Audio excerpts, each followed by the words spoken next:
Estamos ya en el gabinete de psicología de Vicente Alcántara y hoy vamos a tratar un tema sin duda pues que nos llama la atención mucho porque forma parte de nuestra sociedad actual y forma parte de un comportamiento que ya pues puede ser desbordante en un momento determinado, como es el tema de la ira. Buenas noches, Vicente, ¿cómo estás? Buenas noches, Manolo. Un placer que estés con nosotros. Igualmente.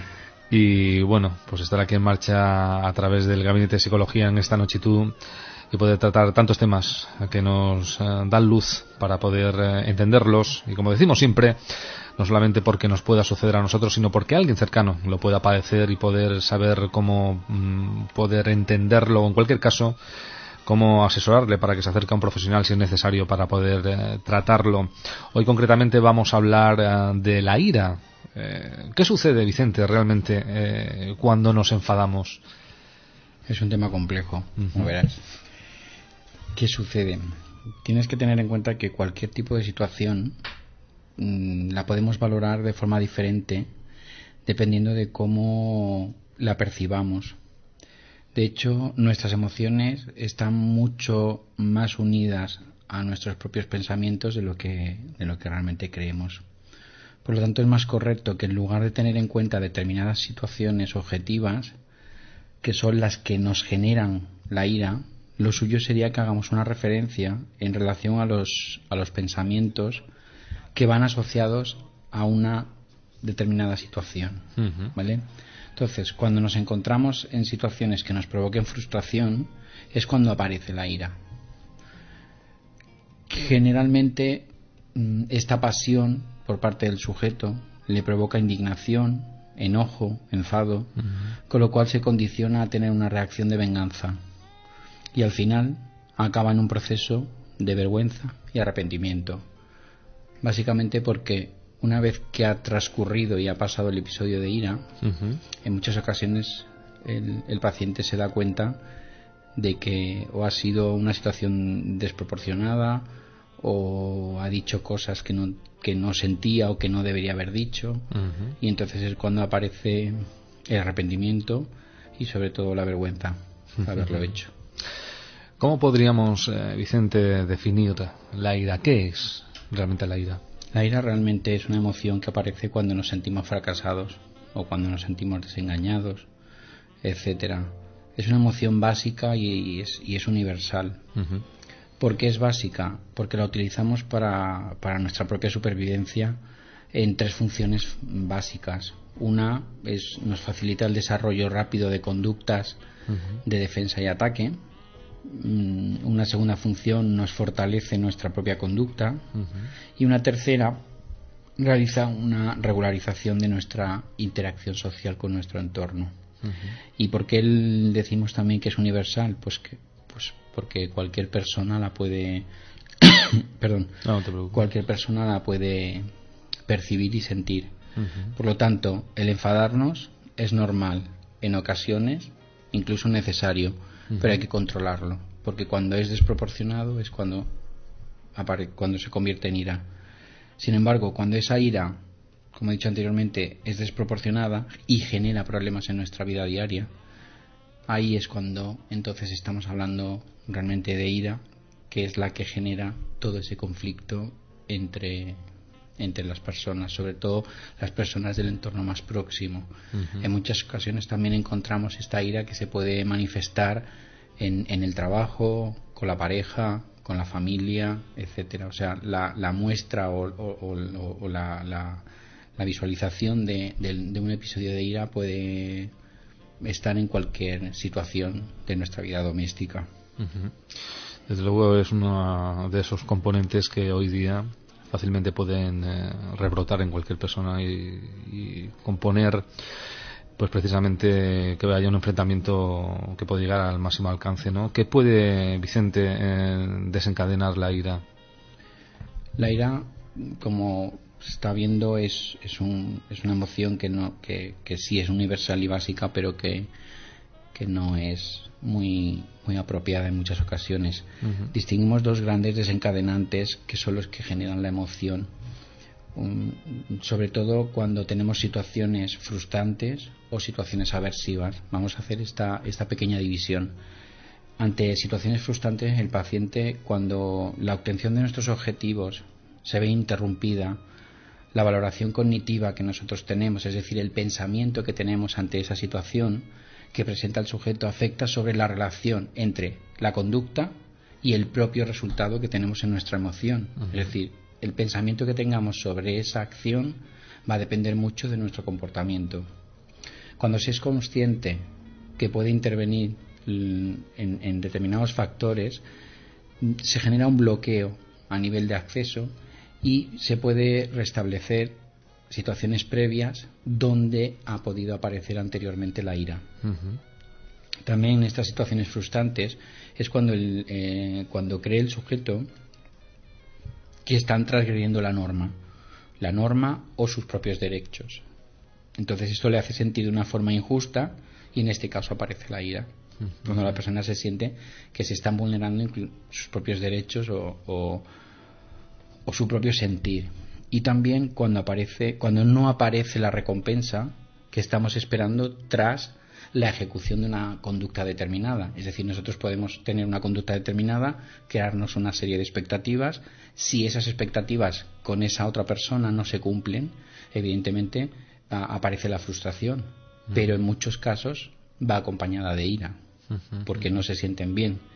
Y ahora, pasando en un segundo plano a las situaciones aversivas, las expectativas suelen ser también desagradables y benefician a la emoción de la ira, con lo cual permiten que la expresión de la conducta sea agresiva, ¿vale? En el tener conocimiento de que esa situación nos está desquiciando o nos está generando un malestar, este conocimiento de esa situación nos genera que en un momento determinado podamos, entre comillas, controlarla, si no controlarla, cuanto menos gestionarla, uh-huh, ¿vale? Porque es una emoción negativa, con lo cual si la controlamos, quizás no la controlemos del todo, pero sí la podamos gestionar para que no genere tanto dolor a la otra persona. ¿Tú crees que la ira siempre se expresa de la misma forma? No. Podemos hacer también dos grandes diferencias en relación a la forma en la que el paciente o el sujeto puede expresar la ira. Uh-huh. Hay una primera expresión de la ira de una forma externa, y es cuando la reacción ante nuestro propio enfado muestra al contrario que estamos enfadados, uh-huh, a nivel verbal, a nivel de comunicación no verbal, con nuestro tono de voz, con las expresiones faciales, etcétera. Es decir, estamos mostrando esa ira de una forma externa. Y una segunda forma de expresar la ira es una forma interna. Esta es mucho más compleja porque en este caso la expresión se hace hacia adentro, con lo cual los demás no tienen por qué saber que estamos enfadados, pero nosotros sí. Uh-huh. Entonces, sobre todo, a través de nuestra tensión y nuestros pensamientos de venganza, es cuando estamos haciendo expresión interna de esta ira que estamos sintiendo. Estas dos formas de expresión de la ira, cada una de ellas tiene unas consecuencias determinadas, pero para el sujeto la que es más negativa es la ira que expresa de una forma interna, porque no la está externalizando. Incluso la otra persona puede llegar a no tener conocimiento de que estamos enfadados. Si no se lo mostramos, si no se lo decimos, si no lo verbalizamos, es prácticamente imposible que la otra persona pueda averiguar si estamos o no enfadados. En cambio, la ira que se expresa de forma interna mantiene durante un tiempo tan prolongado que genera problemas de salud, sobre todo a nivel cardiovascular, hipertensión, infartos, etcétera, etcétera. Es un mantenimiento de esa emoción a nivel interno que genera muchísimo malestar, ¿vale? Se da en pocas ocasiones la interna, porque quieras que no, si estás enfadado y sientes ira, el hecho de llevarlo de una forma interna es bastante complicado. Es decir, cuanto menos haces a través de la comunicación no verbal expresas esa ira, con lo cual es es muy fácil que la otra persona, aunque no sea de forma verbal, pero sí se dé cuenta que algo ocurre.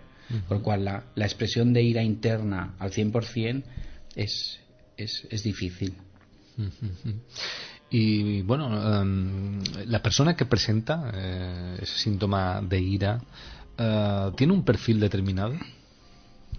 Existen rasgos de personalidad y también del propio entorno, sobre todo a nivel sociocultural, que actúan de una forma diferente dependiendo de la forma en que podemos expresar la ira.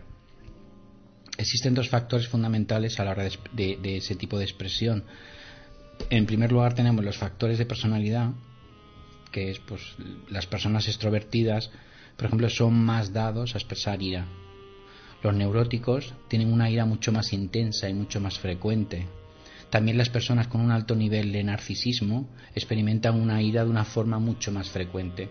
Con lo cual aquí tenemos tres grupos que tienen diferentes rasgos de personalidad, un neurótico, un narcisista, una persona extrovertida, pero que cada uno de ellos se muestra la ira de una forma diferente.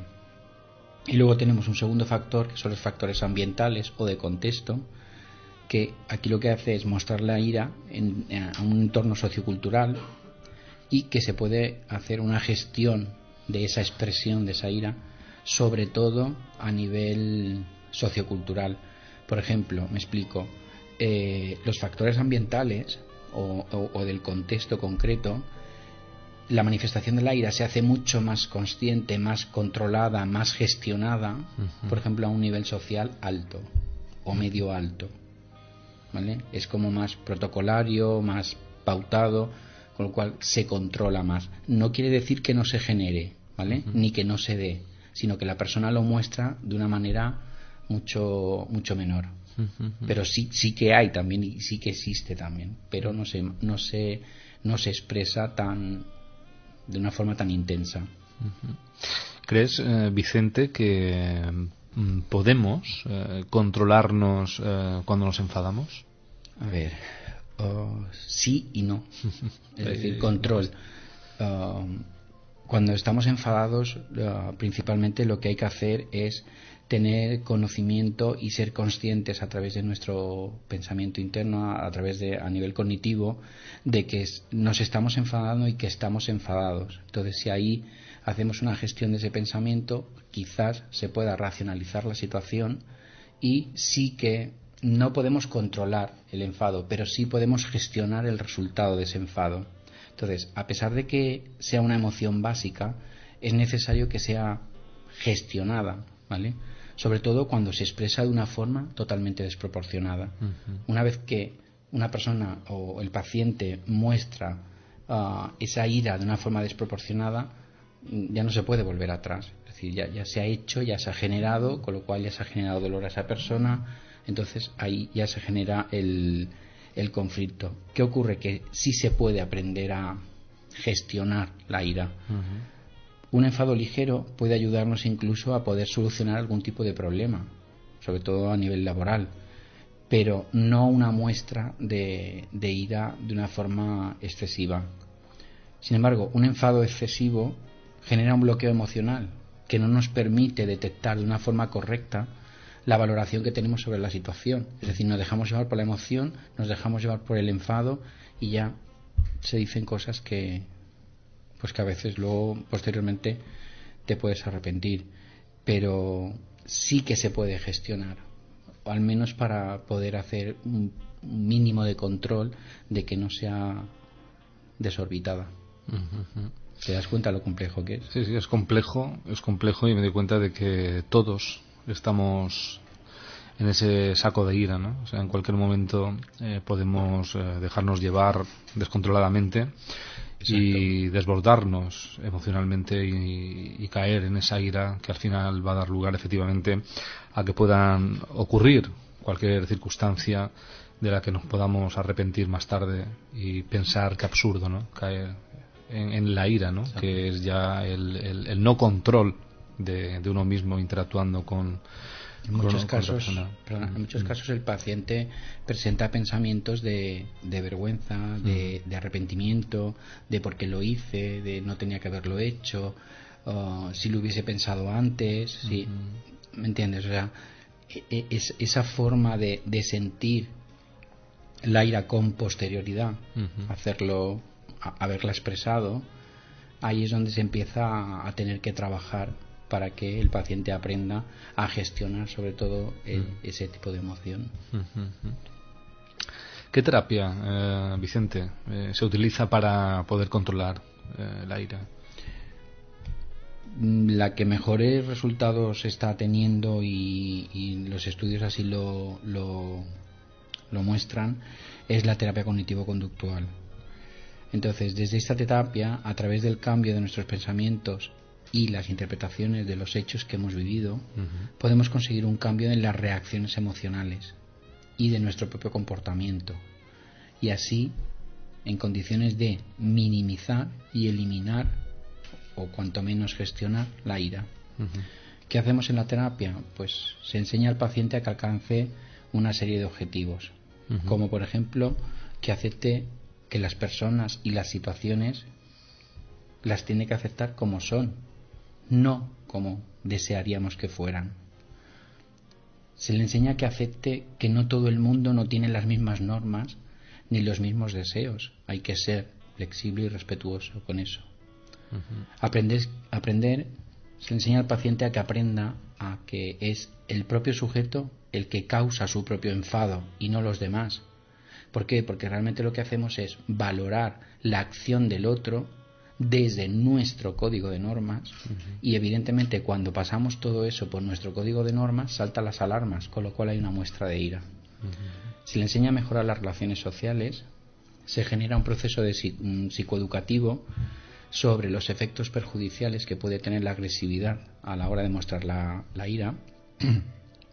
Se le proporcionan estrategias externas y sobre todo de control de pensamiento para que podamos reducir los estímulos y las situaciones en que al paciente se le desencadena la ira, porque en muchos casos el desencadenante en muchos casos siempre es la misma situación, con lo cual se le enseña a que detecte ese tipo de estímulo para que controle o gestione el que no se tenga que expresar, o si se expresa la ira, que se exprese de una forma mucho menos intensa. Se realiza también un aprendizaje a nivel de modificación de pensamientos y actitudes disfuncionales que puede tener el paciente ante la presencia de que puede suceder la situación. Entonces ahí ya te desborda el pensamiento, se realiza una distorsión y entonces se muestra la ira. Y por último se le enseña para que aprenda que tenga nuevas formas de comunicación. Evidentemente ese tipo de comunicación tiene que ser una comunicación asertiva y no agresiva, que ahí está el punto de inflexión, para que pueda sustituir esa comunicación agresiva, que es la que utiliza cuando está mostrando la ira, para que la muestre de una forma asertiva. Si te das cuenta, es un proceso largo y pautado hasta que el paciente empieza a poder gestionar la ira. Y sobre todo, por lo menos, el reconocimiento más tarde a sentirte mal, que es darte cuenta de que no has obrado de una forma correcta, ¿no? Que no tendría que ser así, porque me imagino que si ni siquiera después eres capaz de darte cuenta de ello, el problema es mucho mayor, ¿no? Exacto. Porque la situación es bastante más agravante en ese sentido. ¿Podrías darnos unas pautas para controlar la ira? Porque mucha gente que nos está escuchando estará pensando, bueno, ¿qué puedo hacer, ¿no? Para poder controlarlo? Bueno, en primer lugar, decir que si la persona o algún oyente nos está escuchando y ve que tiene episodios en los que muestra una ira que es desproporcionada, yo el consejo que le doy es que acuda a un profesional de la psicología para que empiecen o inicien un trabajo terapéutico y que le enseñe todo lo que hemos mencionado anteriormente para que pueda hacer una buena gestión de la ira. Pautas, pues lo primero de todo, por ejemplo, tranquilizarnos para poder pensar. Si estamos más tranquilos, pensamos de otra forma diferente. Este es el momento más difícil de realizar, pero que con la práctica se llega a conseguir. Es decir, cuanto más practicamos, más llegamos a automatizar la conducta. Otra pauta, aprender a detectar las primeras señales de ira. Generar sobre nosotros mismos una autorregulación, impidiendo que estos pensamientos y estas distorsiones que tenemos pasen a sensaciones físicas y esas sensaciones físicas vayan aumentando, con lo cual nos genere la muestra de ira. Uh-huh. Intentar restar importancia con los hechos, a pesar de que en un momento determinado la situación sea compleja. Uh-huh. No dar vueltas a las cosas, no estar permanentemente dando vueltas a lo mismo, un día, otro día y otro, porque una vez que ha pasado las cosas ya han pasado, es decir, el pasado no se puede cambiar. Entonces vamos a intentar resolver el tema en el presente, pero no estar ahí insistentemente. Hay que darse tiempo y darle tiempo a la otra persona para que sepa el momento de máximo enfado. Gestionar el enfado no quiere decir que lo reprimamos. Por lo tanto, cuando ya te encuentres más calmado, expresa lo que te ha molestado, exprésalo de una forma asertiva, pero dilo, no lo reprimas, pero sí dilo, pero sobre todo de una forma asertiva. Y sobre todo, y ya por último, es si has generado dolor, cuanto menos pedir disculpas. Es lo mínimo. Piensas que, como en todas las cosas cuando hablamos, es decisivo, ¿no? Que en este caso la persona que padezca esta ira, ¿no? Reconozca, ¿no? que lo tiene, que padece esa forma de comportamiento, para poder realmente pues iniciar, ¿no? Ese cambio, ¿no? Ya sea por él mismo o acudiendo a un profesional, ¿no? Sí, pero hay que hacer una pequeña diferenciación. No podemos decir que padezca, vale. Porque como no es una patología, no se puede decir que la persona padezca, simplemente que la persona, porque realmente la ira es una emoción, es negativa, pero es una emoción, y es una emoción básica, y que tiene que estar ahí, tiene que mostrarse, es decir, no podemos estar permanentemente como si no pasara nada. Entonces, la persona que sí tiene que buscar ayuda a un profesional es sobre todo cuando se da cuenta u observa que en su propia vida o en su entorno familiar o social o de pareja o el que sea, se está dando cuenta que tiene episodios continuados y desproporcionados de una muestra excesiva de ira, ¿vale? Es decir, una persona que se enfade o que tenga un enfado o que eso no pasa nada. El problema es cuando la ira, la muestra es desproporcionada y continuada. Entonces ahí sí que la persona se está dando cuenta que no está gestionando bien esa emoción, entonces que busque ayuda para que le puedan dar las herramientas suficientes para poder gestionarla, sobre todo gestionarla y mantenerla a raya. Sí, efectivamente, como tú dices, es eso, ¿no? Es una emoción descontrolada que da lugar pues a ese comportamiento que, bueno, en muchas ocasiones pues puede acabar en una violencia que después no solamente de la que nos podamos arrepentir por el hecho verbal, sino por todos los hechos que puedan acompañar no poder controlar esa circunstancia emocional que nos desborda, nos desequilibra y nos hace comportarnos precisamente como todo lo contrario de lo que deberíamos ser, que es racionales, y como tú dices, gestionarlo para que al final a ese problema podamos encontrar una solución, que es de lo que se trata. La ira no es una solución, sino todo lo contrario, es agravar más un problema, no encontrar cómo solucionarlo y poder dar lugar a poder arrepentirnos de hacer cosas que nunca mucha gente hubiese imaginado podría llegar a esa situación, ¿no? Porque es cierto que a veces vemos por los medios de comunicación, por ejemplo, que han sucedido problemas de violencia doméstica, y que cuando hablan con los vecinos, los reporteros, siempre dicen lo mismo, pues serán personas estupendas, nunca hubiésemos pensado, ¿no?, que hubieran llegado a ello, ¿no? Y es porque precisamente la ira nos hace comportar diferente. Incluso una vez recuerdo que cubrían una noticia y era en un pueblo, no recuerdo dónde, en la península, y hubo un hombre que decía, parecía que estaba como poseído, ¿no? No era esa persona, ¿no? Es lo que nos puede cambiar, estaba, ¿no?, lleno de ira. Lo que nos puede cambiar esa emoción descontrolada, sí, ¿no? Totalmente, además. Bueno, hemos hablado de la ira y una vez más, Vicente, nos damos cuenta de que no nos conocemos totalmente, no nos conocemos, y es bueno hacerlo porque eso nos puede conllevar al final a poder acertar antes de que nos pasen las cosas a cómo debiéramos comportarnos, ¿no? En cualquier caso, si alguna persona quiere interactuar en este sentido, puede hacerlo entrando en vicentealcántara.es y proponer temáticas a abordar en el programa o a través de tu página. Exacto. A través de tu página y, bueno, poder concertar una entrevista con Vicente.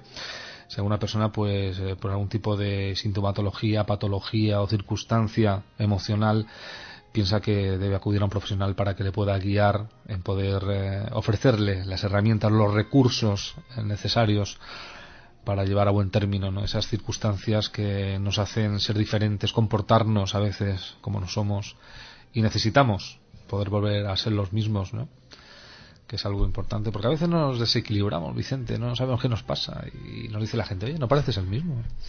Sí, pero si buscas, ¿sabes por qué? Sí, hay que buscar, Hombre, si buscas al final encuentras. Es así. Y si buscas, sí, realmente somos lo que pensamos. Entonces, si tú sabes y te conoces a ti mismo y sabes cómo gestionas todas esa serie de circunstancias, sabes realmente o puedes llegar a entender o a encontrar por qué se genera algún tipo de emoción negativa, la que sea, no solo la ira, cualquiera, pero sí. Pues bueno, decirles a todos los que nos escuchan que ya sabemos que la ira no es buena y entonces pues no lo es. Vamos a olvidarnos de ella y vamos a intentar ser un poco felices. Tengo tema para la semana que viene. Dinos. Bueno, tenemos una dicotomía esta semana. Vaya. A ver, tenemos... No, lo quería decir para ver qué dicen los oyentes, a ver si quieren participar y que manden correos electrónicos o a ti o a mi página web, porque hay dos temas. Uno es cómo superar una infidelidad, ¿vale? Y el otro tema es cómo mejorar la comunicación en la pareja. Entonces son dos peticiones que han hecho los oyentes, las dos, y entonces estoy sopesando a ver qué votación tiene, qué preferencia tienen los oyentes, si una u otra. Sí. Podremos tratar las dos, pero vamos a priorizar la que interese más, ¿no? Exacto. De momento la que va por delante es cómo mejorar la comunicación en pareja. Es la que tiene más correos, vamos. Es muy importante. Sí. Si no hay comunicación es difícil porque la pareja es 100% convivencia y es sumamente necesario que haya esa comunicación. Porque no tener comunicación no significa no hablarnos. Exacto. Significa no comprender uno al otro en su forma de actuar para saber realmente si actuamos bien o no, y en cualquier caso si tenemos que decirnos uno al otro si la actuación no es correcta, que no sea un reproche, sino que sea información de decir, podríamos hacerlo de otra manera para que entre los dos podamos llegar a convivir con tranquilidad, ¿no? Un tema interesante. Pues sí que lo es, sí que es interesante, así que y no solamente es interesante, sino que me agrada la posibilidad de que la gente apueste más por esa comunicación que no por la infidelidad, que al final la infidelidad es fruto de esa no comunicación. Exactamente. Exacto. Eso quiere decir que la gente apuesta más por decir, bueno, vamos a comunicarnos mejor, y lo de la infidelidad pues ya lo dejaremos para después, ¿no? Eso está bien, eso está muy bien. Bueno, Vicente, un placer tenerte con nosotros aquí. Igualmente, buenas noches. Buenas noches, y compartir, como no puede ser de otra manera, pues toda esa sapiencia que tienes. Muchas gracias. Y que nos da lugar a que podamos entender lo que nos pasa y sobre todo lo que a veces hablamos, que la psicología bien aplicada por un profesional es una buena ayuda. Que nadie rehuya de poder acudir a un profesional. Hay que acercarla, Hay que acercarla. Es lo que una de las funciones principales del programa, bueno, ya lo sabías tú que lo habíamos hablado muchas veces, es el hecho de si podemos ayudar a alguien, pues perfecto, y si encima la acercamos y la hacemos más accesible, muchísimo mejor. Ya la tarea está cumplida. Exactamente, pues ya saben, www.vicentealcántara.es. Hay unos cuantos deberes que hacer esta semana, a ver qué tema abordamos la próxima. Si ¿cómo has dicho? La temática, infidelidad o mejorar la comunicación en pareja. Pues venga, vamos a ver qué pasa. Vale. Vicente, muchas gracias, buenas noches otra vez. Hasta luego. Chao.